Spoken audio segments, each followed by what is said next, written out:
This is Gemara in Sotah Daf Tes Vav. Tes Vav, the daf for the second day of Yontif. Hopefully this daf will go up like mamish right before Yontif, but okay, we'll do as best as we could do. We're holding on the bottom of Yidalim and Beis, 8 lines from the bottom. The first word in line is Mizbeach Mei Kli. We're in the middle of discussing the Karban Mincha. So says the Gemara, quoting the Mishnah, Masaligas Levainasa L'Tzad Echad, that they remove the Levaina to one side. Says the Gemara, why? Why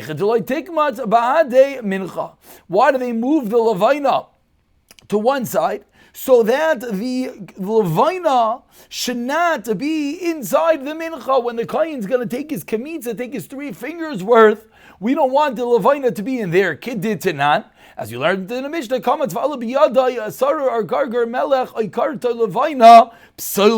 that if any time the Kohen, while doing the Kamitza, while taking the 3 fingers worth, he has a sarar that comes into his hand, a pebble, or a gargar melech, or a grain of salt, or a karit levaina, or one particle of the levaina, the halacha is that invalidates, puzzles the Kamitza. And we continue.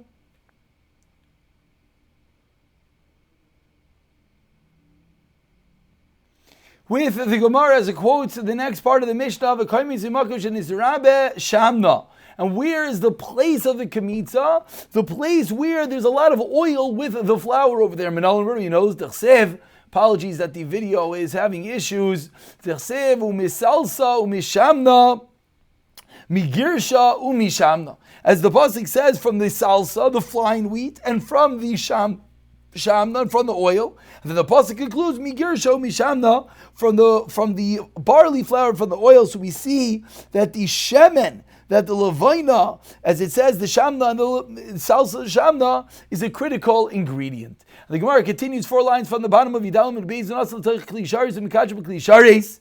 The Kohen puts in the Klisharis and is Mekadish in the Klisharis. Asks the Gemara, Lamali, why does he have to make the Kamitza, the Kaimetz, Kadaish by putting to the Klisharitz? Hakadsha, says the Gemara, Kadsha Chad Zimna. It already was a Mikudash. When was already Mikudash? When the entire Mincha was placed originally inside the Klisharis. Answers the Gemara, Adam. The same as with every carbon when it comes to the dam. When it comes to the dam, even though the dam of the behema, when you shecht it, is mikudash, still, the same thing is going to be over here. There will be no difference. And the Kohen continues by collecting the levaina and placing the levaina on top of the Kamitza. So of course one could wonder, the Kamitza couldn't have a dot of levaina. Now you're putting the levaina on top of it. So of course it's all gzeres and kasuvs. As the Gemara in the last line points out, the chsev as kol levaina is a shal mincha, all the levaina that is al ha-mincha, that is on top of the mincha. And what is next? And then he brings up the karban on top of the mizveach. We continue turning over to today's daf Tes Vav Amin Aleph. Says the Gemara, and what does he do when it's on top of the mizveach? He's a maktir it. He offers it. He brings the karban mincha that we're discussing. He brings it al gabe mizbeach b'kli sharis maktir lei. Ask the Gemara, but kli sharis maktir lei, is the kli sharis that which makes? Is that which he offers it with? The klisharis isn't that which is doing the haktara, but rather you bring it up in the klisharis in order to bring it as the karban. We continue 3 lines down, and then he puts it on the fire. The chsiv, as the Torah says, you should salt it with salt. Says the Raisa. Once he brings the kaimetz, once he takes the 3 fingers worth, puts it down with the levaina on top of it, then he's allowed to eat it. So says the Gemara, what is the precise point that we are discussing? The shirayim are able to be eaten. Says the Gemara, in front of me knows, first the Torah says, the hektar hakayim as askarasa, And then it says that the remnants go for Aaron and the children. So this is where we see that, excuse me, it's not where we see at the moment that it's going to be mutter. This is where we see that you're allowed to eat it. Is seen from the fact that the Torah says first vehektir, and then that the Kohanim, the Neseres, the leftovers go to the Kohanim, so we see that they are able to eat the carbon. But now we continue by quoting the Bryce that said Karava Kaimitz, that once the Kaimitz is brought, then they're allowed to eat it. And what is the precise point? Excuse me, I jumped the gun a moment ago.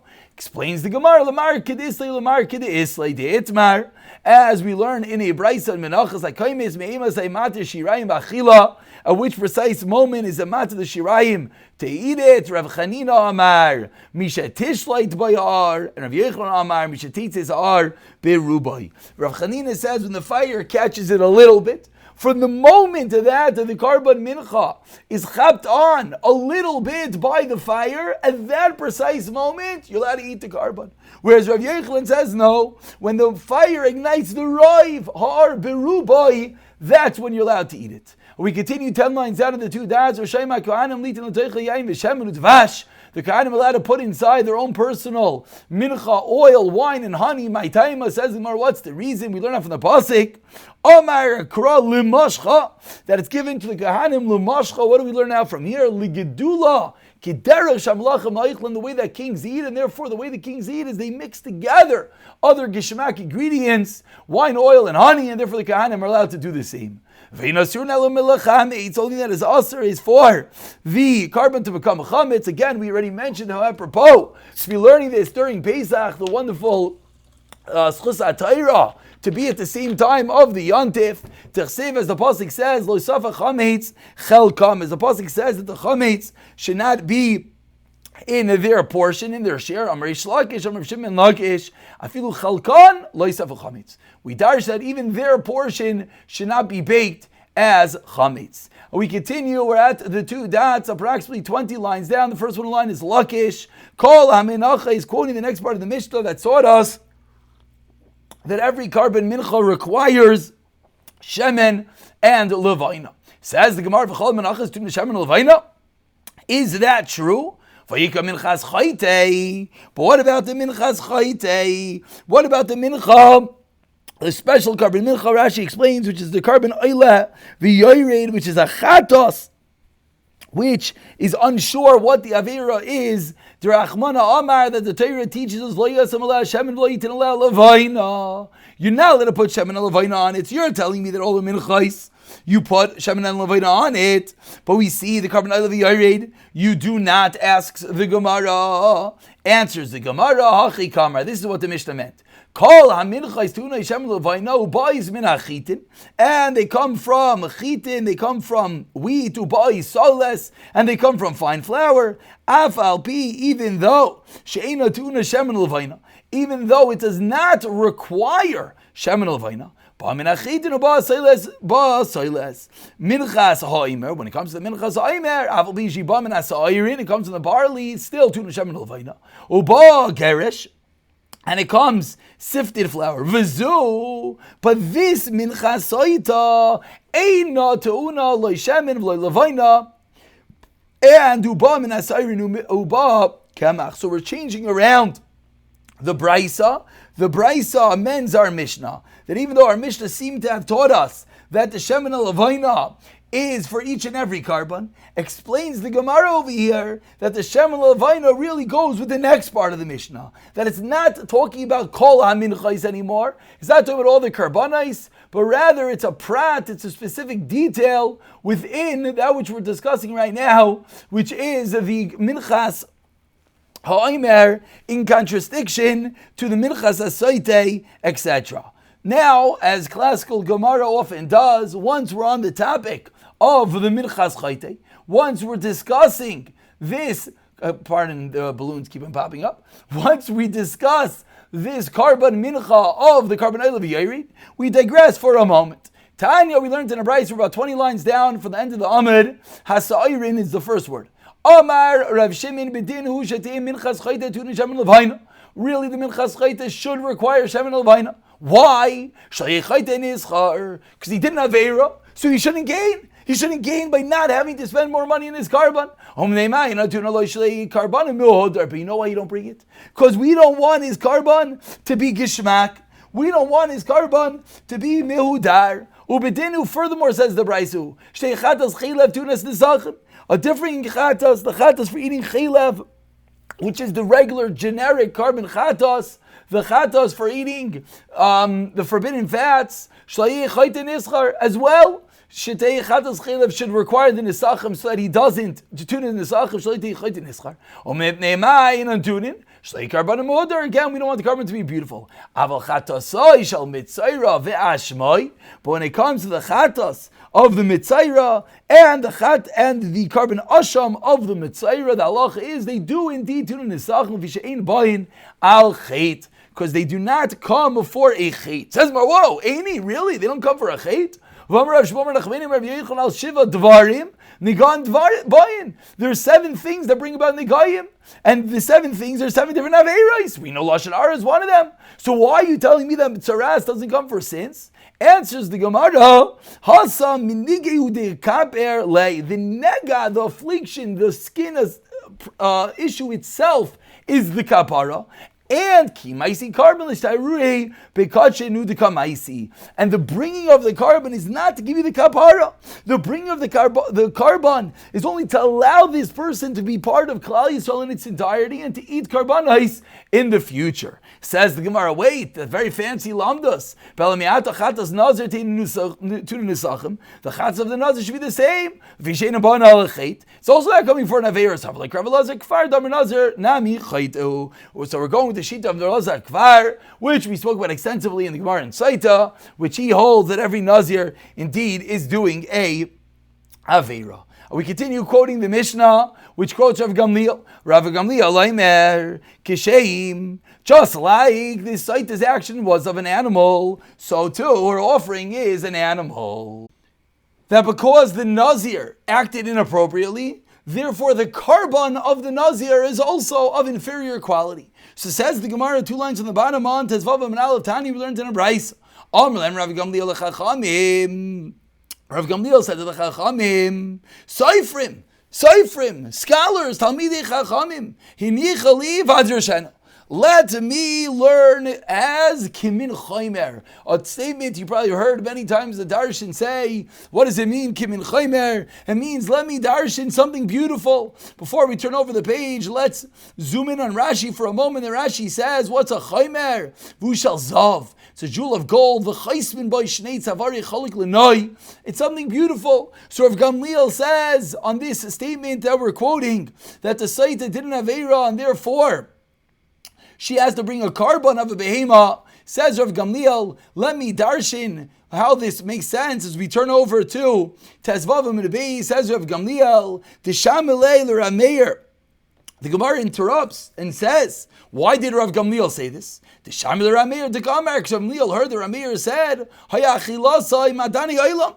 Rav Gamliel said, she fed him the delicacies of the world, this Sotah, the figu karbonos machal behema. Therefore, her carbon is animal food.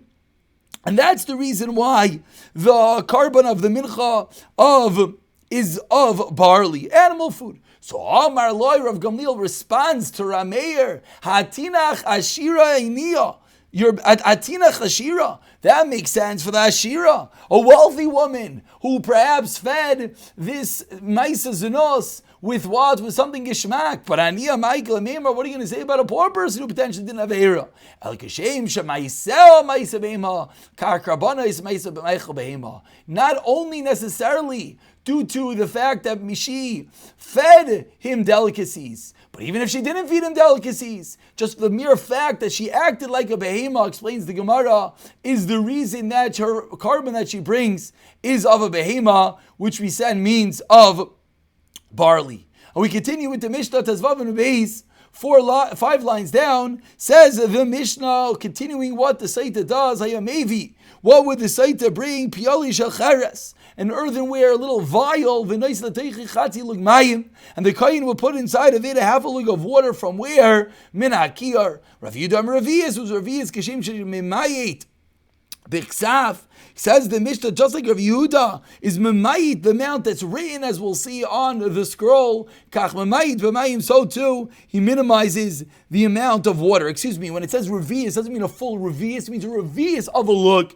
So Tanakama says you bring a lug, and Rav Gamliel says a revius of a lug. And continues the Mishnah, nichnas le'eichol, the koyin goes into the eichol, upana limita, and turns to his right. There was a place there, there's a place there of an amba, and there was a tabel, a marble flagstone, a marble stone over there. They had one, and there was a ring on it. And when he lifted it up, from underneath the stone, he would take some dirt. And you put enough dirt into this little flask so that you see the dirt on the water. Shenamar, as the pasuk says, from the dirt in the Mishkan, the kohen places it into the water. So and Rashi over here explains that what was going on over here is that the Beis HaMikdash floor was marble. So how do you get some dirt out of the floor? It's a marble floor. So that's what the Mishnah is teaching us, that there was a ring to a certain stone which the kohen will lift up and thereby able to get some dirt in order to put into the water of the Sotah. So says the Gemara, Tana, we learned in our Braisa, Pili shal chayres chadasha divi Rabbi Yishmael, this vial, this flask that they're used to mix the water was a new earthenware flask, says Rabbi Yishmael. My time in the Rabbi Yishmael, where did he get this from? Gamar kli kli mi mitzayra. Malalan chayres chadasha, afkan chayres kadasha. V'hasa minal, and how do we know over there by the mitzayra that it had to be a new flask? Just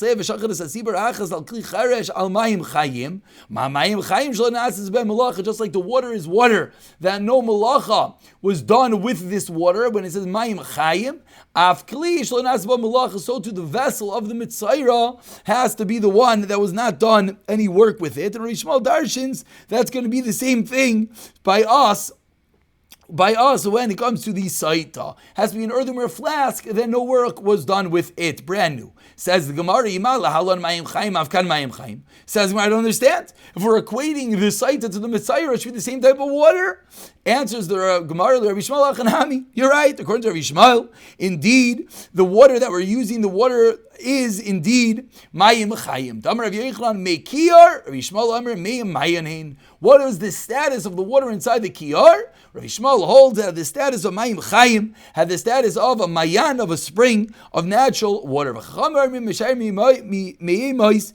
could be other waters, doesn't have to necessarily be spring water, but Rabbi Yishmael himself holds it is spring water, and therefore the equation, according to Rabbi Yishmael, between the Sotah and the Mayim Chaim of the Mitzayra works out beautifully. Asks the Gemara, 1 second. You could ask, Mal Mitzayra, Shekain Ta'in Eitz, Erez Ve'izai V'shnitay Las. For a mamish saying it's the exact same dinim, but it's not. We know when it comes to the mitzayra, you have to use cedar wood, and you have to use the ezai, this hyssop, and you have to use the wool. So maybe we should use that as well over here, which we know is not true. Amar Rabba, Amar Kra, Bekli Charis. Kli Shamar Kvar. It means the Kli they already spoke about, which is going to be the same Kli by the mitzayra, and that's going to be how Rabbi Yishmael learns it has to be a Kli Chadasha of Charis. Says the Gemara, Amar Rava, says Rava, according to our Mishnah, that the din of the Kli does not have to be new according to Mishnah. It didn't mention that condition. But rather, it has to be something that was not black. It wasn't dirty from the extensive use. Aval nis'ak mupanav, if the Kli was blackened from its usage, then it would be psulim my taima. Tumyin demayim. Ma mayim shlo nishanu, av Kli shlo nishanu, the Kli can't be changed. So the difference between the Tanakam of our Mishnah and Rabbi Yishmael is Rabbi Yishmael holds it has to be a new Kli, whereas Tanakam or Mishnah doesn't hold it has to be a new Kli, but rather it has to be a Kli that wasn't blackened, wasn't disgusting. And we conclude today's shir with Shaila of Rava. Ba'i Rava. Nis'achmu v'achzir l'toykiv shana eish v'nislam numau. What if the Kli did become black and it was dirty, but then they threw the Kli back into the fire, they cleaned it off and they wayened it? Are you allowed to use it for the May of the Sotah? No, once it was not fit for a moment of usage, it's never fit again. Or do we say no, Lamaisa, now it's clean? Sotah Shema says the Gemara of Elazar Aimer 8 errors ve'ezin shnita las shev shel bahem kupas la'achayrav psulim. When it comes to the Mitzayra, we know that if he took all these items and he put them in a box behind him, they are apostle. Why? Because it gets bent out of shape. Ask the Gemara of Asam Adri Mavshiti, but over there he does straighten them out again, and yet we see once it's possible, it's possible. So the Gemara wants to bring a raya. The same thing should be bas by Sotah. Once the vial, once this flask that we're putting the water in became disgusting, should be nilcha, and you should not be allowed to use it for the Sotah. Answers the Gemara, no raya, hasam de ikluf iklufi. Over there it was physically damaged, and that's why you can't fix it. Whereas by us, wasn't physically damaged, as we saw, you threw it back in the oven and became clean. So maybe you could. The Gemara leaves this as a bayit d'lo yivshita. We'll pick it up from here in the next year. B'siyata dishmaya.